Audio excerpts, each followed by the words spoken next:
Welcome back to the Deep Dive. This time we're delving into a truly heart-wrenching case out of Greensboro, North Carolina.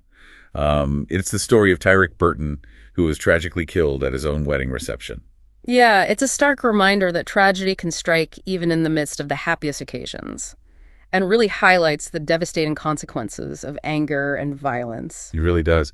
We've been going through local news reports, and, well, to be honest, the more I learn about this, the more upsetting it gets. I understand. It's a tough one. So Tyrick Burton, he was 37 years old, and he just married his partner, Kiara Holloway. 16 years they were together. Wow. Yeah, 16 years, 4 daughters together.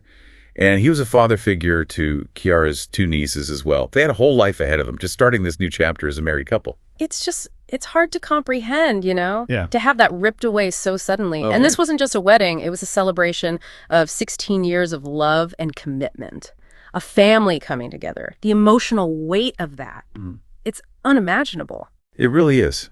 And from what we've gathered from reports, at some point during the reception, Tyrick stepped out, just for a moment. Sure, just to catch some air, maybe. Exactly.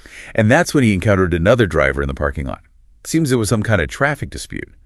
The other driver, he accused Tyrick of cutting him off. It's frightening how often something as everyday as a traffic dispute can escalate into something so horrible. I know, right?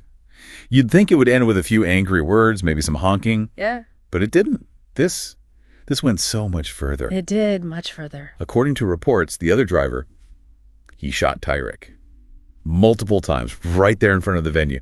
Just like, can you imagine? It was your wedding day. You're surrounded by your loved ones. You step outside for a moment and... It's just unfathomable, isn't it? The trauma that this inflicts, not just on his wife, but on their children, their entire family, just unbearable. It really is. The reports say that the police, they arrived around 8:49 p.m. and they found Tyrick there in the parking lot.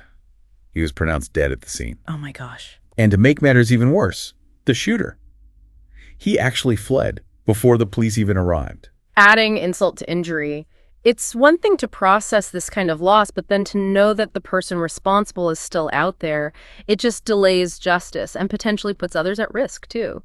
It's just...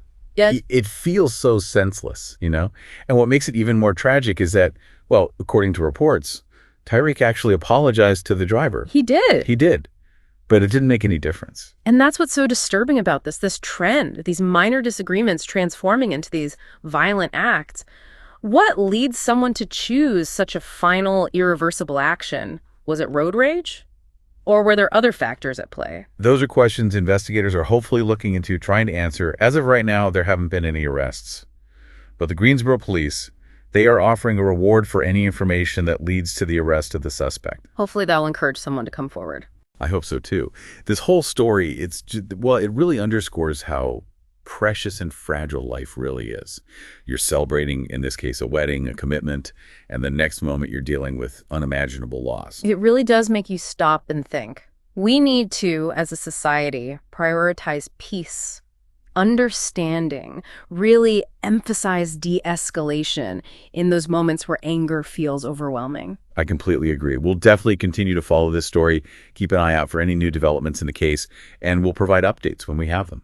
And to everyone listening, if you happen to have any information about this incident, please reach out to the Greensboro Police Department. Any little piece of information could be helpful. Absolutely. This is Deep Dive. It's been a tough one, but it really leaves us with a lot to think about. How do we address this issue of anger and violence in our society? It's a conversation we all need to have. How do we create a world where empathy and understanding are the norm, not the exception? Something we all need to reflect on.